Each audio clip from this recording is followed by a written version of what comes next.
Рахматуллах. Да, в последнее время со стороны Азербайджана очень много поползновений и заявок на якобы исторические азербайджанские земли в Дагестане и так далее. Но сходу надо заявить, никаких исторических азербайджанских земель на территории Дагестана нет и никогда не было. То азербайджанское население, которое на юге Дагестана проживает, они суть переселенцы 18 века со времени Надир-Шаха.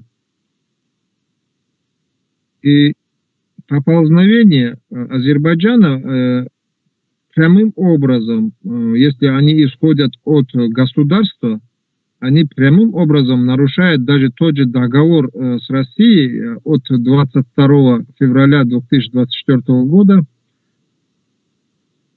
и ведут к дестабилизации ситуации на всем южном пограничном рубеже Российской Федерации. То есть охватом это огромные территории и на Закавказье, и Каспийское побережье. Программа некоторых политических кругов Турции, Азербайджана, программа построения Большого Турана.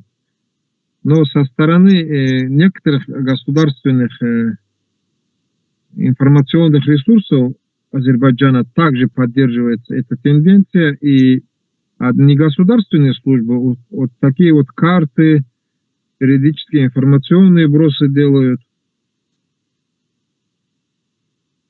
Но взять хотя бы статьи того же Бахрома Баттыева, это лидер Демократической партии Азербайджана, «Возвращение Туран близко», который состоит из нескольких пунктов.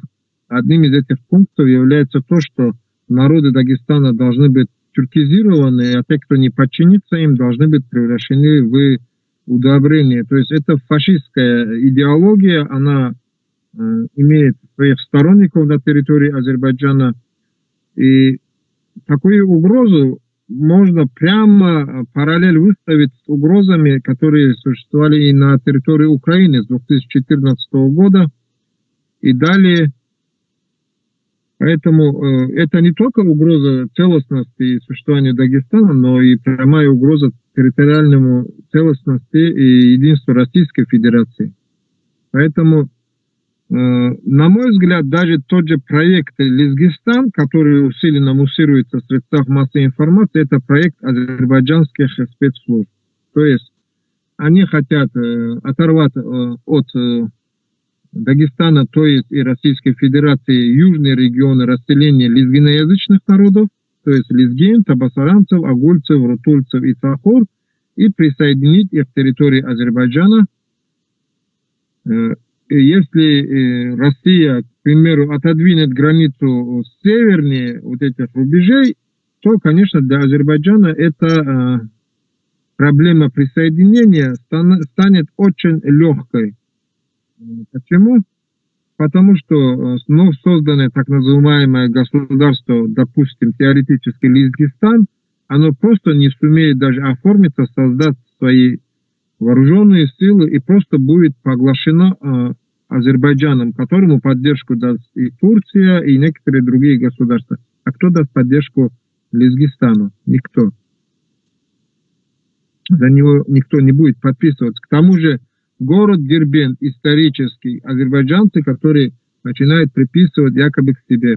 Это при сасанидском Иране он был построен Ануширваном, Хасровым Ануширваном, и он был построен в союзе с аварскими царями, а не в союзе с кем-либо другими. И до построения Дербент именовался именно аварским названием Чола, то есть порт. Как раньше и Махачкала называлась порт Петрос. Поэтому к Азербайджану Дербент не имеет никакого отношения, никогда не имел никакого отношения, даже на момент нахождения данных всех территорий, в том числе и Дагестана, в составе Российской империи. Даже на имперских картах мы видим, что граница Дагестана как раз таки была, наоборот, далеко южнее и проходила даже южнее Баку. А если еще зайти в глубину истории, например, при том же Умахане Великом, данниками которого были все ханства на территории нынешнего государства Азербайджан, город Сальяны, территория и округа территории Сальян, так называемый Сальянский санджак или ханство, это было сделано как личное владение аварских нуцалов, которые затем, после смерти Умахана, оно было вновь захвачено, и впоследствии, понимая, что в юридической сфере потомки аварских нуцалов могут заявить о своих наследных правах, в общем, на эти территории, они заселили туда именно славянское население в плане не православное, а старообрядцев. Тем, что если, например, род аварских правителей заявит о своих правах, чтобы они потом вошли в прямой конфликт с Российской империей, опять-таки.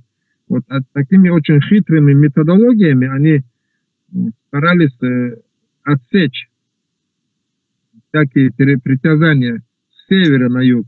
И вот эти территории, вот так они отсекались, и в 1918 год, в момент создания АДР, Азербайджанской Демократической Республики, именно аварский этнос имеет огромную роль в создании именно этого государства. Фактически на штыках аварских воинов было создано это государство.